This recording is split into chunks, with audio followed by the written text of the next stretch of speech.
Is it over yet? Is the game over? Is the match finished? Yeah. Uh, yeah, not good. Not good. I'm not mad, really like mad at what I've seen. You know what? Let's just say if a game was 45 minutes, right? Play 45 minutes, first half, you'd say, damn, how are Man United not, you know, leading going into half time? How's this happened?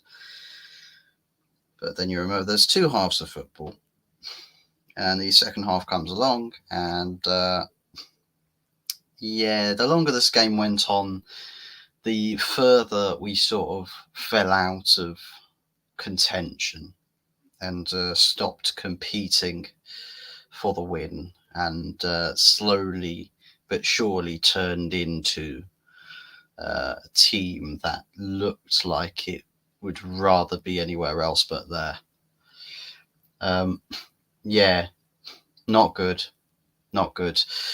Match the game management with the substitutions, the choice of players that we started with, plus the choice of players that we chose to take off, players we chose to sub on, and yeah, that to me that was just poor right the way across the board. The team that started right, it wasn't the case that the team was bad, like a bad starting 11, like, oh, why any of these players playing, or everyone on that pitch is out of form, or anything like that at all. The only point of real major concern that I had with that team was Eriksen starting in midfield and a fully fit, raring to go Manuel Ugarte. By the looks of it, couldn't buy himself a starting place in this team, which is weird because the manager comes out with comments such as, well, we want to slowly bleed him into this team, right? We want to slowly get him used to the game, get him up to speed, easy, slowly, steady as it goes, right? Just calm, calm, just relax, take a breather. Meanwhile, players like Anthony, first opportunity he gets, oh, in the team. Other players new to the team, oh, straight away in the team. It's a bit of a weird one, isn't it? See, Mazraoui, he didn't need to be given the benefit of the doubt by saying, well, we'll slowly introduce him. It was going to be the same story with Matthias de Ligt until Harry Maguire reminded everybody that he's still at the football club. And that plan went out the window nice and quick. Straight off the bat. De Ligt, get in there. Save that defence, please. And, the rest is history. But Manuel Ugarte, I tell you, no shot, no shot. Son, you have to, do something like a Kofi Mania esque sort of storyline to find your way into the starting 11. Crazy to me. But with that being said, with that lackluster midfield, we actually played fairly decent in the first half. We looked like the team was well gelled together, building up, creating opportunities to score. But if it's creating the opportunities that we do well, there has to be a catch to it. There's got to be a catch. Today's catch was you sit in front of the goal, that ball is hexed. You cannot score. You're not allowed to score. If it's not the goalkeeper saving it, it's you missing the target or hitting the bar in Bruno and Garnacho's case. So perhaps by which point we go in at half time thinking, wow, maybe it's just be patient with it, right? Be patient. The goal will come. The goal's on the way. Except it didn't really go down that way. Second half, we start, Palace a little bit of the possession, get stuck in a little bit, turn over momentum, swing it in our favour again. Then substitutions happened. Then the changes came in, and then the more subs that were made, the further away from what we were doing well seemed to become the occurrence, seemed to become the forefront. As Teddy alluded to here, big ups to Teddy. Good to see you. Hope all is well with you. I believe it's your first time on the channel, so welcome if it is your first time. Hey, mate, we played well, but it looked like we didn't want to score, especially in the last 20 minutes. Well, in the last 20 minutes, and that's the thing.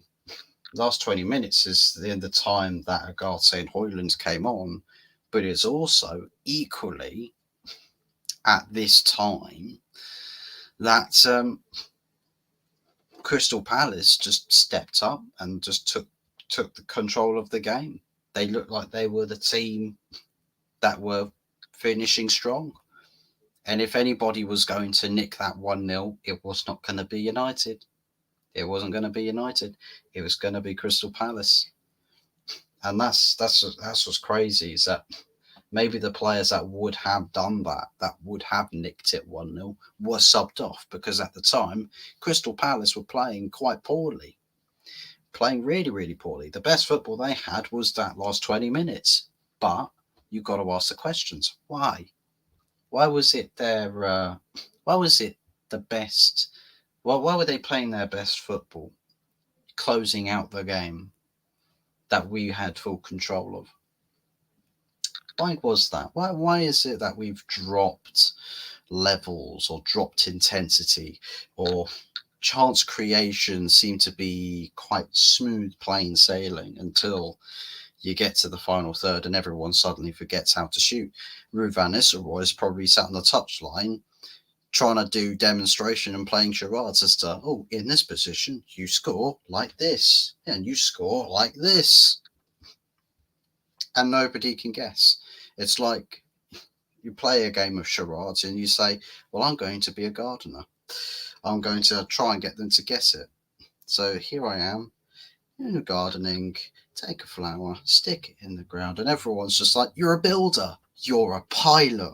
Oh, no, I got it. You're a nuclear physicist. That's it. Got it. No. Couldn't be further from it. No, not nuclear physicist. Oh, what could it be? I've got it. Astronaut. You're a little Neil Armstrong, aren't you? Little Neil Armstrong. No chance. Absolutely not. And that's how it felt. That's honestly how it felt. I mean, nobody really had top marks today. To be honest, one player that probably was by and large the worst player on the pitch, and it's not really that close, was Bruno Fernandes. What in the fuck was he doing? Seriously, for 90 minutes, what are you doing? Seriously, why did you make us draw that game? Why did you kill any chance of a win? Genuinely, what are you doing? Man's literally killing this team. He's killing this team. If Christian Eriksen was playing in number 10, and Christian Eriksen was all right, defensively susceptible, but hey, those big moments of risk that we had in defence probably wouldn't happen if we had Ugarte on the pitch. Funny how that works out, doesn't it? But then Christian Eriksen, somebody who's not Mr. Hollywood over here, Mr. Main Event, deciding to, not hit a barn door despite standing next to it. I mean, what else can be said? Christian Eriksen probably would have been the man to have unlocked that Crystal Palace defence. Might have been the difference maker. Bruno's shooting was so far off, Christian Eriksen could not possibly have done any worse. Could not possibly have done any worse. So, yeah. And the other thing about it that baffles me is that Bruno Fernandes, people will say, but he's captain, so don't take him off. Why not? Why not? Why not? We relinquished control. Bruno stayed on the pitch. We lost control of the game with him on the pitch. And people need to start asking the question, well, considering we controlled the possession side of the game, and that our chance creation comes off the back of that, being more patient with the ball, what's the one trait that Bruno doesn't have? Is patience. He does not have any patience. So we've witnessed the lack of patience in front of goal from Bruno, or in the final third in general, has cost us today. Big time. So moving forwards, is he the best option that we have in that position? In retrospect to the bigger picture, which is control the ball, play possession, work decent chances, a little bit of patience, relax, calm down, chill. The chances will come, and keep making good chances. You will score one of them. But no. If you miss one chance, panic settings. Miss one chance, it's over. Oh my God, head loss, head spin, whatever. This guy started panicking. Could not hit a bundle. He could be stuck on a raft out in the middle of the Pacific Ocean. You'd ask him to kick the ball into the Pacific Ocean. That man sending that ball into the Arctic Ocean or the Arctic Sea, the North Sea, he'll lose that so far around into orbit that he'll miss the blatantly obvious Pacific Ocean that surrounds him. He'd miss the ocean. The ball goes to the other hemisphere. It was that bad. It's that bad. Big up Mr. Fuzzy Fizz. That game was boring. At least you got a point. Well, the thing is that people might say that. People might say that, or at least you've got a point. You know, a loss is a draw is better than a loss. But to be honest, with the way I think about things, with a draw, you essentially lose more than what you gain. We still remain in the bottom half of the table with this draw. We are still in 11th place. 11th place on 7 points.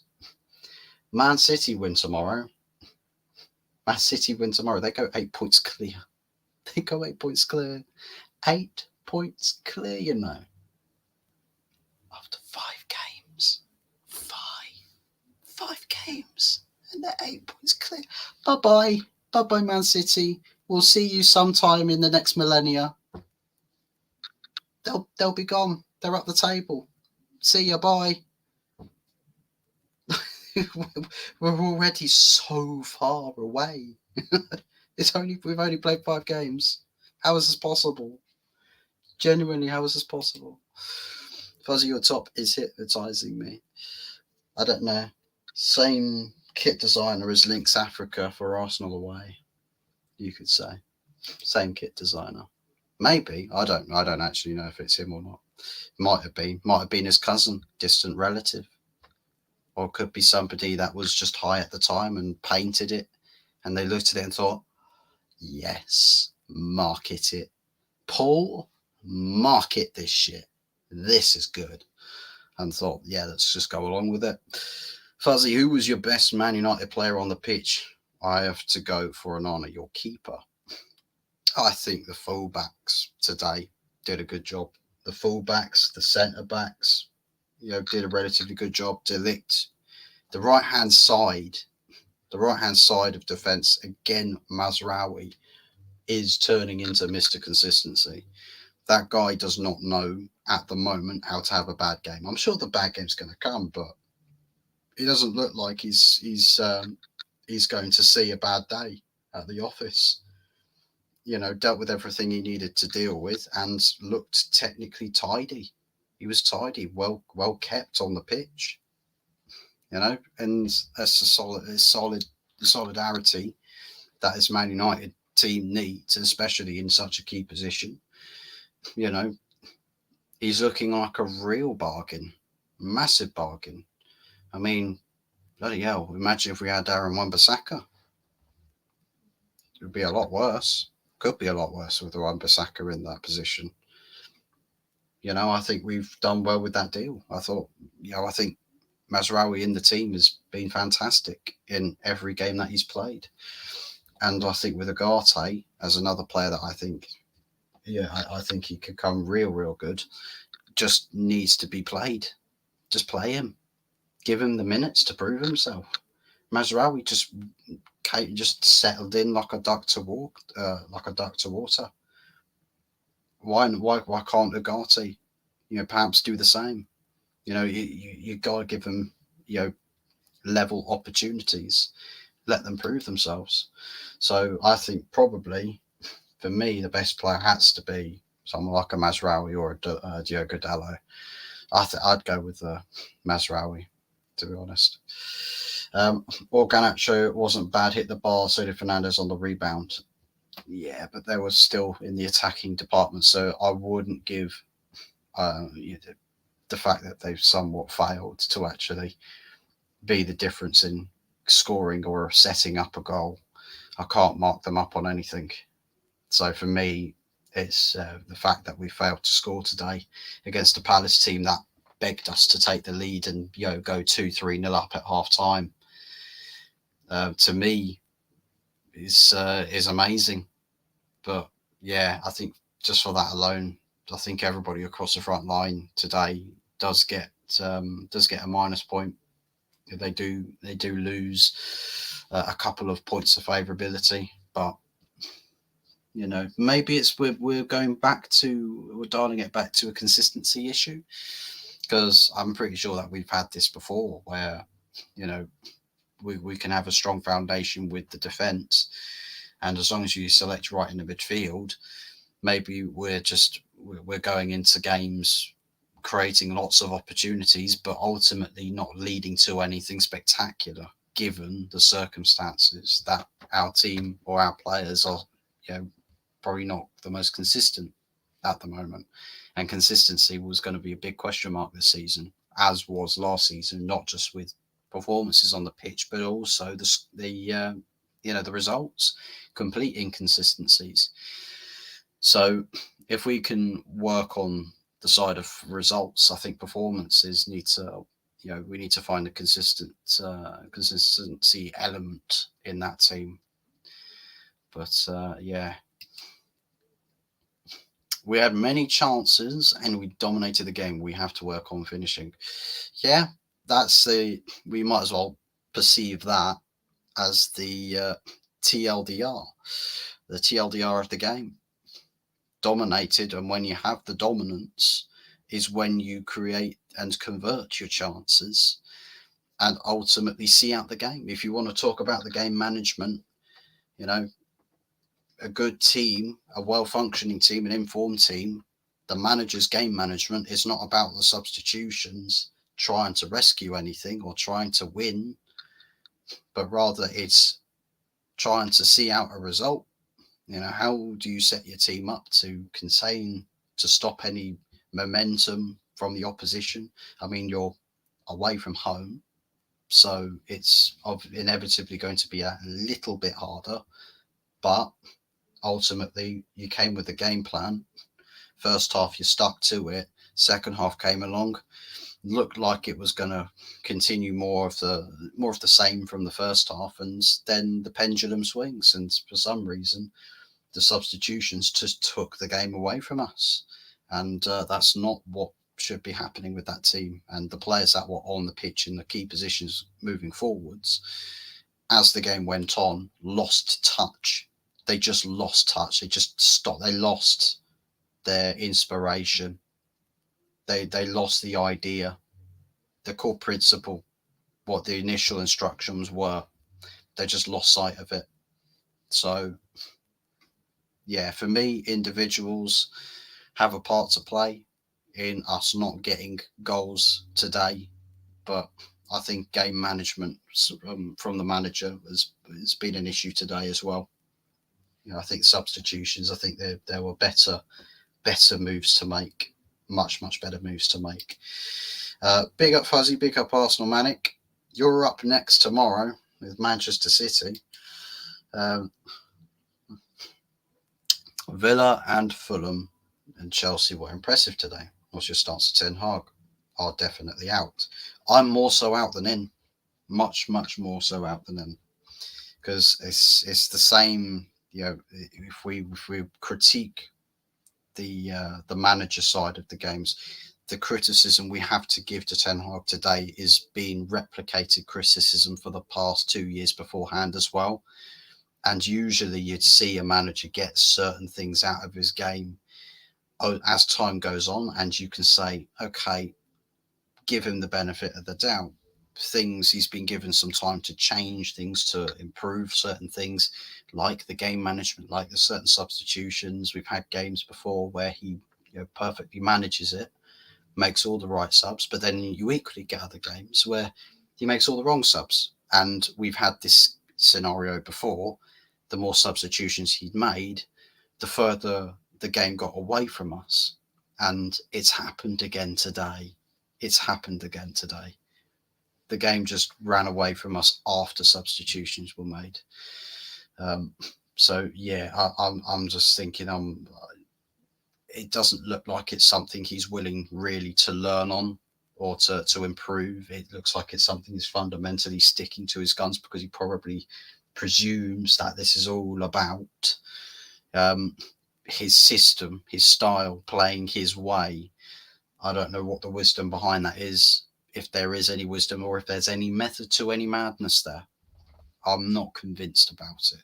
But yeah, Fulham, surprise result for me, because I was expecting Newcastle to get something out of that game, but Fulham just turned up. They just act like Emil Smith Rowe has broken free from his Arsenal chains and is showing up big time. So, credit to him, absolutely credit to him. And Villa as well, that's how you stay in a game, guys. That's how you stay in a game and don't let it get away from you. Couple of changes, but then the late flurry at the end of the game, that first goal to equalise against Wolves, and then the other 2 goals to follow. Even if you weren't playing that great, throughout the game, if you're still within touching distance, come the 85th minute, anything can happen, and everything happened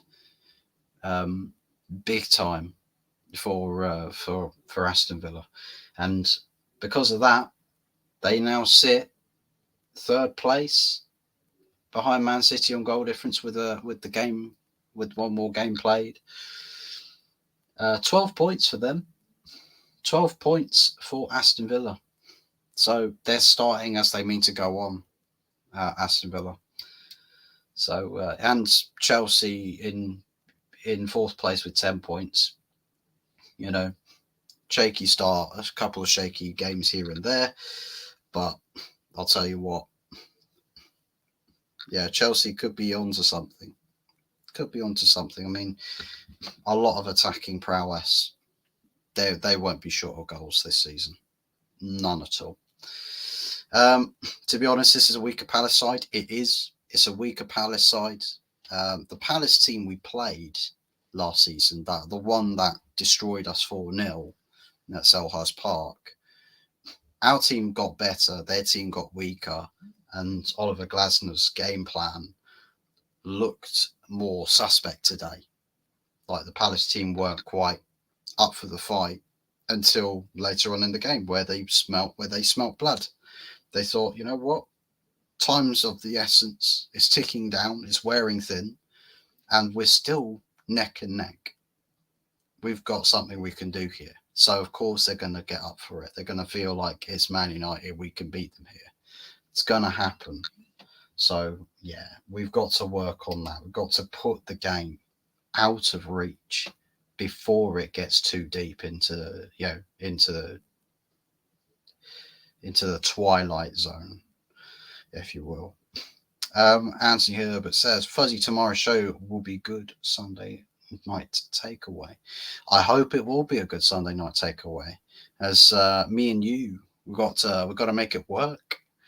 The Tontinator shall not be present for the Sunday night takeaway show, guys. So I will be in control of the decks. I'm the DJ tomorrow. Yeah. So y'all be best on your best behaviors. Yeah. All of you be on your best behaviors, including you, Anthony. No tip mugs on the screen. We've got to keep the channels unsuspended. Keep them on the air. Keep us producing content. Give us the freedom, and not be subjected to the shadow realms of the bans by showing boobies on screen. As long as we can do that, then I'm sure tomorrow will go off without a hitch. So yeah, we'll discuss that more when it comes around to it. I'm sure that we can get plenty of guests on as well. Hopefully we do get quite a few people on. Plenty of invites will go out. So yeah, hopefully tomorrow is a good day for content and is entertaining for the masses on YouTube. So let's see how we do. We'll see how we do.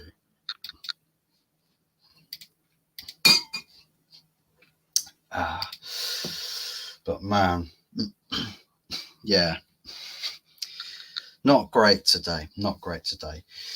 We've got 20 in the week on Wednesday at Old Trafford. So again, we go back to the drawing board. It's a chance to get things back on track, to essentially work on trying to build up confidence a little bit, but at the same time, be wary. Be very, very wary of what Twente can do. They've got a little bit of quality, and they can cause issues for plenty of the Eredivisie teams. So, watch out for Twente. I think we've got more than enough ability to go out, beat them convincingly, create lots of chances, and hopefully execute a lot of those opportunities. Maybe 4 or 5 goals in midweek should hopefully set us up a little bit more nicely for the weekend, or settle us down a little bit. Because again, Tottenham Hotspur at Old Trafford. Tottenham today, they did okay, hairy moments here or there. Ultimately, saw the game out against Brentford. Brentford don't really travel well away from home, so couldn't be expecting much from them. Although they did start very well, to be fair to them. But yeah, I think there's plenty. There's big opportunities to play for. A couple of teams that we can go and sink our teeth into. We've got to beat Spurs next weekend. We just have to. We have to beat Spurs next weekend. We've got to get more 3 points on the board. No frustrating ball draws or 0-0s or losing unnecessarily or just bad play. Like none of that. I mean, if we go into midweek and we cause issues for ourselves, I'm going to be very, very disappointed. Really, really disappointed. And it will drain all confidence in the fan base going into next weekend as well. So we want to win. We want to win. Anthony Herbert, I will be on my best behaviour. We bloody hope so. Guna Matata, Hot Fuzz 44, give us a smile, mate. You okay, buddy? I'm all right. Good to see you, Matata. Hope all is good with you. Big up the chat, 100%. Big ups everyone that is in here with us at the moment. Probably not going to be done for much longer. Just a quick reaction to what has transpired with closing out the Saturday fixtures, which not great, really. Not great, especially if you're neutral watching that game. You're probably hoping for something to happen, for somebody to win that game, and just provide a bit of an entertainment factor. Yeah, didn't quite chalk up to be that way. But new sub now, seeing you live. Big thank yous to Guna Matata. Thank you very much for subscribing. Really appreciate the support, mate. Yes, mate, loving it. Good. We like to hear that. We like to hear that. 215 subscribers. I've just realised as well that it's my microphone going through my webcam. It actually is. I don't know why it's going through my webcam like that. Is that any better? I don't know. Yeah, that's a little bit better. Improve the sound a bit. Makes it feel a little less roomy. Get that fixed. So yeah, hopefully we'll is improving the sound quality on that side of things. Big up Guna Matata, lovely stuff. Big ups, mate. Can't wait for your channel. Yes, Anthony. I've already given him a string of ideas for channel names. We need to see, gotta see that. Gotta see that channel start up. You know, the demands, the crowds, the masses, the nation, the whole darn nation wants to see it, Anthony. Give the people what they want. No problem, Ray. Keep it real facts, 100%. Fuzzy prediction on the Man City v Arsenal game. Oh. Well, I think Man City will be a little too much for Arsenal to handle. Possible that Arsenal go up to, I think it's Man City at the Etihad. Yeah, I think Arsenal, they can go there and do a job, but you know, I don't feel like this Arsenal team is going into this game as hot as they should be. It doesn't feel like they're sort of dialed in to approach this challenge with fire, to want to really get stuck in. And I think this City team at the moment has not been beaten, has not looked beaten at any point, most importantly. So it's bound to be the biggest. It is bound to be ultimately the biggest issue for Arsenal Football Club in this game. So whether Haaland adds to his already big goal tally, I personally don't know. I think Saliba and Gabriel will do a good job tomorrow to nullify a lot of what City have to offer, because those two and also David Raya so far this season have looked very strong. The rest of the team around it, I'm a little bit more question marks about. A few more question marks, safe to be said. But yeah, I think the biggest issue for Arsenal is that dealing with Erling Haaland is one thing. There's another 7 players that could play tomorrow, starting, but also coming off the bench, that pose a very potent goal threat. And it's just whether the rest of the team, if you do end up playing more defensive, if the rest of the team will work well to soak up a lot of that pressure that City will look to punish you. So yeah, I went with a 3-1 prediction for City. 3-1 to the Gooners, says Guna Matata. Of course, backing your team. Can't go wrong with that, but I think this is a little bit overzealous. 29 hat-trick. Probably a bit much. Probably a bit much. I wouldn't say Havertz quite has the hat-trick factor in him. Not unless he's playing against League One or League Two opposition, kind of like how we played against Barnsley. The intro video was the best part so far. Arsenal Tractor and Breast, it's called. But there you go, the Tractor Factor. Let's go. Big up early doors. Yeah, big up Tons. Getting away. He's running away. Quick weekend getaway. Anthony, has he said where he's going yet? Has he said where he's secretively jetting off to? Is he getting a flight to go wrap up a deal with is it Steadtine? I've forgotten his name, the bloke that does all the deals for West Ham. Fuzzy, your intro is loud like early doors. So maybe I should play my outro just for you. Then again, I probably probably would make your eardrums bleed with that. Tell he does YouTube look behind you.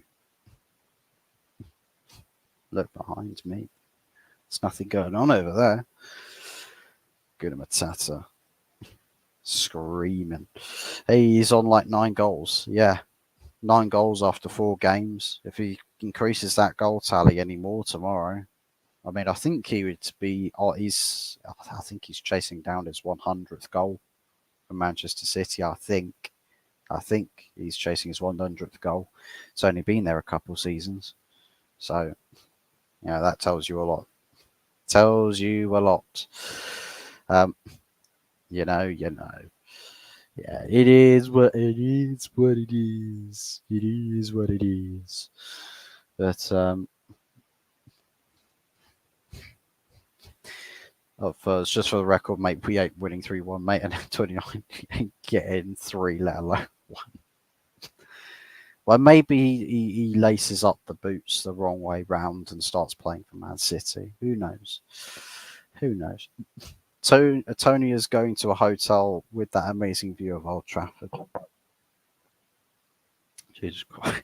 Can you imagine? He goes and he literally rents out a suite at Hotel Football just across the road from where Old Trafford is. Gary Neville's hotel. Can you imagine that? Gary Neville's hotel, and that's where Tony's staying, is in his quick getaway. Man's trying to hide. He probably literally saw Jackson score the first goal in that Chelsea game and straight away opened up Expedia and started looking for cheap flights out to Europe. This is like, yeah, no, never mind. We're not winning. We're not beating Chelsea. Say, hun, do you fancy going on a quick weekend getaway? Preferably to jet out and not have to deal with West Ham anymore. Oh, mate. You lot with the window you had can't be doing 0-0. We can't be doing 0-0. This manager can't be signing players or getting his board to sweat out for a whole summer for a player that's so key and pivotal to turn around and tell the world, hey guys, we're going to manage him with care. We're going to slowly ease him into the first team, as though he's sort of being treated as though he's like third choice potentially behind Eriksen and behind Eriksen and Mason Mount, because Mason Mount I don't really see as being used as direct rotation, and neither for Eriksen direct rotation with Bruno Fernandes. They're starting further back in midfield, which is crazy to me, absolutely crazy. Because then you've got Kobbie Mainoo on the pitch, and if you've got Mason Mount that starts games ahead of Manuel Ugarte, you're sat there wondering, what if, right? And this is a sickener, genuine sickener. What if Manuel Ugarte was signed to rotate with Kobe Minu. So you're not going to see them play together. You're going to see either one or the other. Same thing with Casemiro. But then you're going to have guys like Ericsson and Mount playing week in, week out. We know that Mount Bruno don't work. We've seen that Bruno is not patient enough for the way that we've started to switch up with playing. There's big problems there that we as fans can see it. We can see the problems. We know what to do with that. The manager, for some reason, can't. And it's back to this absolute baffler. Genuinely baffler. This is my fight. We don't get no one. We 0-0. You get you in and still 0-0. Your manager as owner problem. I think the owners are no longer an issue. Well, the Glazers are still massively an issue for this club. 100%. The day that they leave Manchester United is the day that they stop being a problem for Manchester United. But the Ineos lot, I think, have provided quite a solid solution, right? A solid framework to build this team to a respectable level. But the manager, he's not quite figured it out. And the Ajax fans have told us how stubborn the guy is. Probably isn't going to figure it out. So, we're sort of wondering, well, what are we waiting for? Would a different manager, maybe not so much better, but different manager, actually logically maximize what this team is capable of? We're waiting again until January, and this is a big Arsenal problem. Be excited for how long? It's like you keep kicking the can down the street. It's still going to be a problem. Pissing in the wind is Arsenal's transfer business.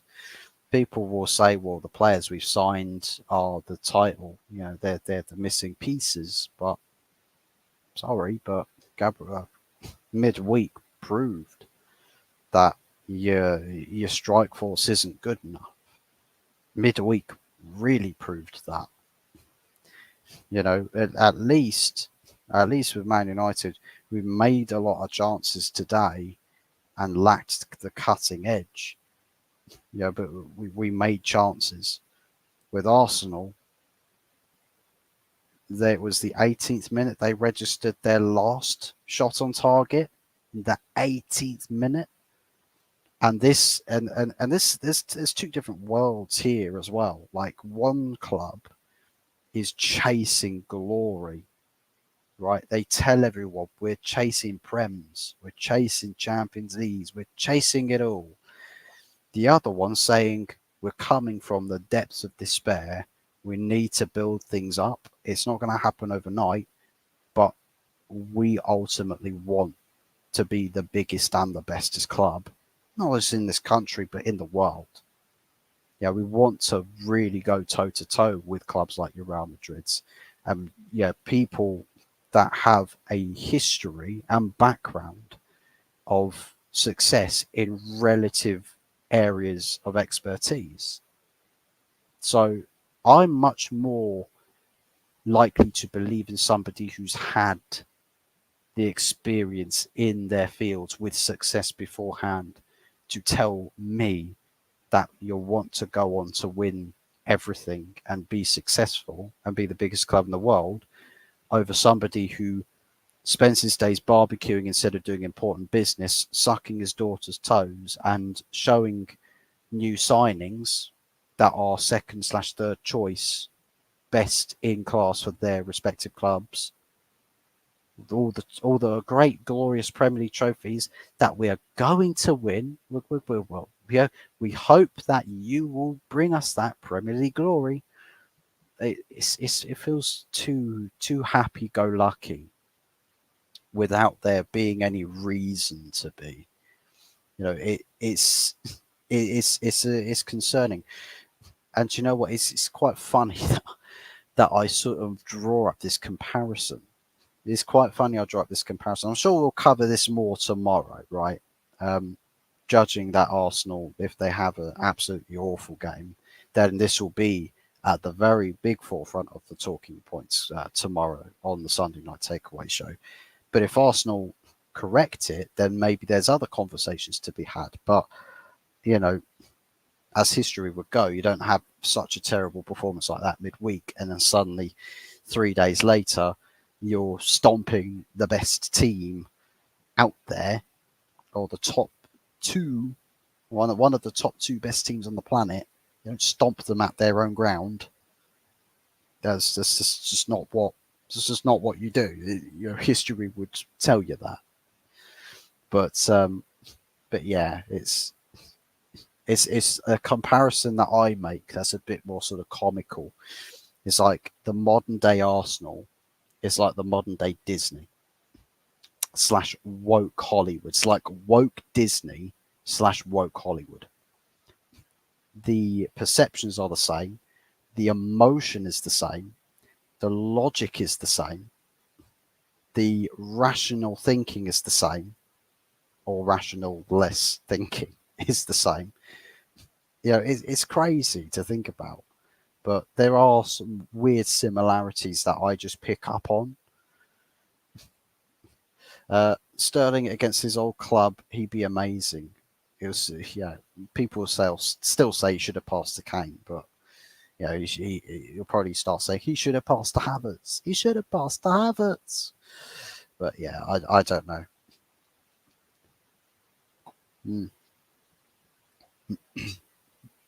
Man United not on that level still in 2024 is bad. To be fair, we're coming off last season was the worst Premier League campaign we've ever had. The worst Premier League campaign we've ever had. So I mean, to turn that around, and if we do significantly improve league position, it's just you're stabilising that club, and then you have to push forwards in building upon that. You have to be better. But trophies is still very much a forefront expectation of Man United. So if it's a trophyless season and only a league finishing position for European qualification, that's not good enough for Manchester United. It revolves around trophy success, silverware. You know, the demand has to be for change if you fail to win something this season. Fuzzy, what are you drinking tonight? I'm drinking Pepsi Pax juice. Drinking this juice. A little bit of Pepsi. So we're sipping. We're sipping on that goodness. Facts. Looks so much better. That's facts. Thank you. Kicking can's a good way to put it. Fuzzy, Mama Flossie. Shame about today, Mama Flossie. Shame about today. Big ups. Fuzzy, thoughts on that shit team called West Ham losing 3-0 today? 3-0, 3 goals, 1 goal per initial. JFL. Julian fucking Lopetegui. I said to Tony, I said to him that if at first Julian fucking Lopetegui meant a good thing, he said it as a good thing, but I'll get that sneaky suspicion very soon he's going to start saying it out of spite. Julian fucking Lopetegui again. Sack him, bring Moyes back. And you can see it happening, can't you? You can just see it happening. Love hearing his mate talking same mindset with our clubs as we're big rivals. We are. And this is the thing is one thing that I mean, I don't really hear it so much with Man United as I do with other clubs, but they're still out there. The people that sort of are apologists for mediocrity at the club. For example, people who say, "Oh well, Scott McTominay, he's I can't believe he's gone. You know, he'd be useful to us." People probably say today, if we had McTominay, we would have won that game if we had McTominay. Gosh, if only Man United didn't decide to sell our best asset. Like, seriously? Suck your mum for one. And two, I mean, seriously, Scott McTominay, your saviour, your Lord and Saviour. The guy's gone to bloody Napoli.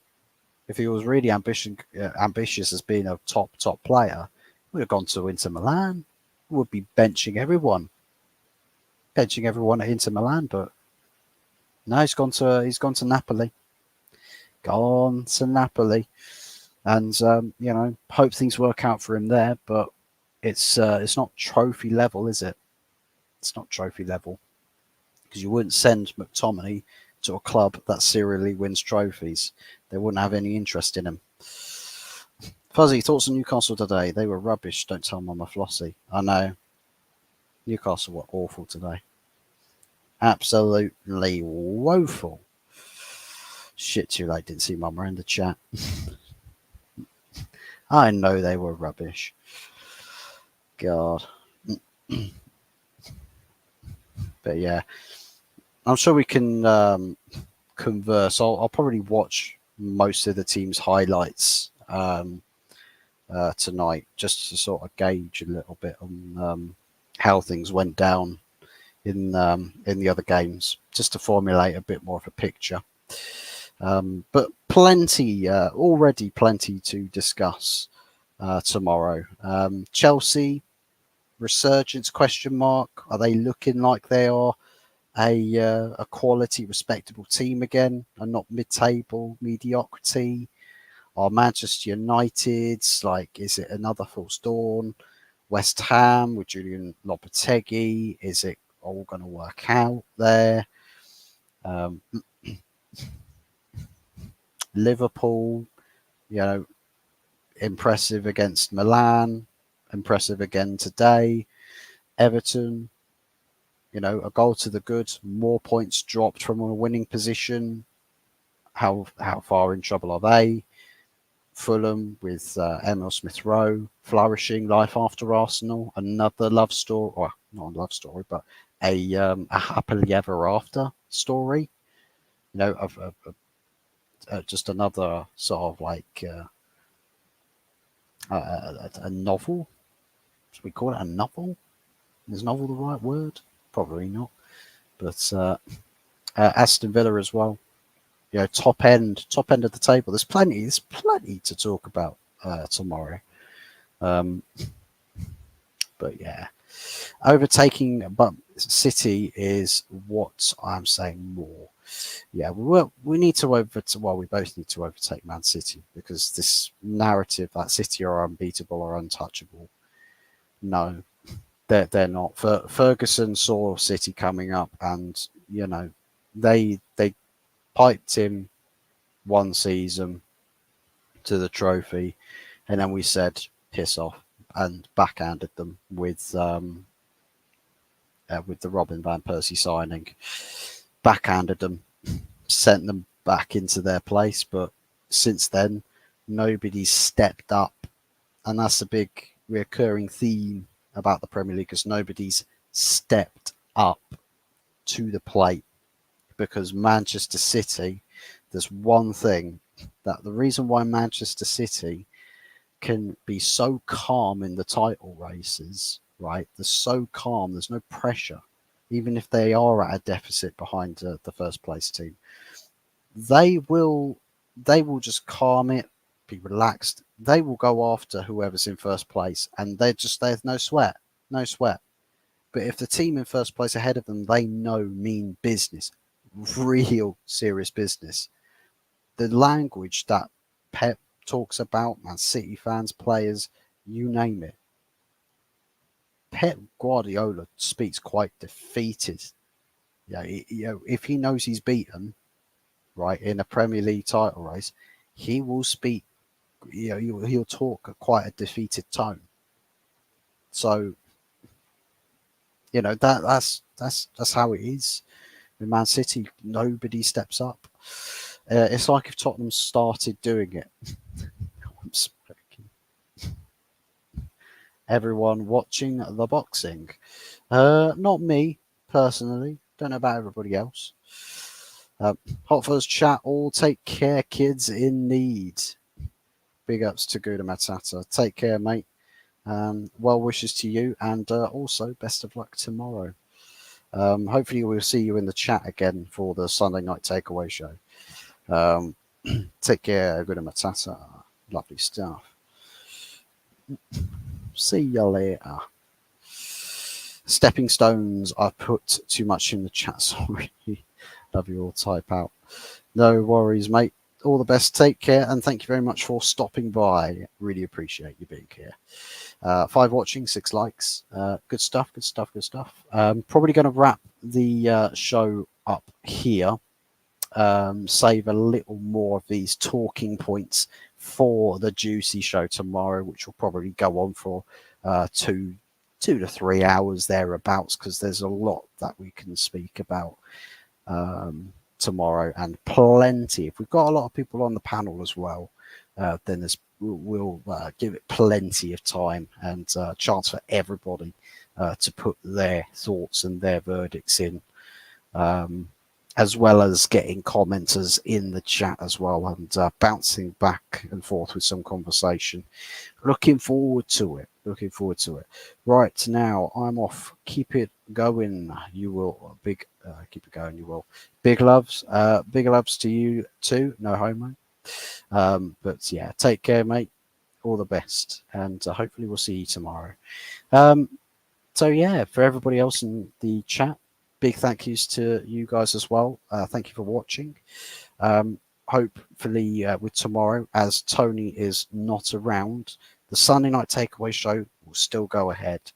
I will be in control of the decks, so hopefully nothing happens where everything catches fire and people start dying everywhere. Hopefully that doesn't happen. I'm sure it won't, but you never know. Dramatization of the simplest of things, but who knows?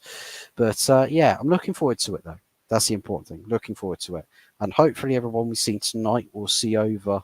I think here as well. I don't possibly, if I can also link my account as well, streaming from both locations at the same time, because it will be me on the Early Doors Football channel. So yeah, I will be there. I will be there, guys, and hopefully we'll see you all there too. Big ups. Thank you for everybody who's liked the stream. If you are watching on playback, don't forget to continue smashing them likes up and subscribing. A big thank yous to, if I scroll up there, Teddy. Big thank yous to Teddy for the subscription as well. And hopefully we'll see you again tomorrow to join us for more conversation and catch up to the latest and breaking news as well. So yes, big thank yous to everybody. Thanks for joining me. Take care, and we'll see you all tomorrow. Until then, peace out.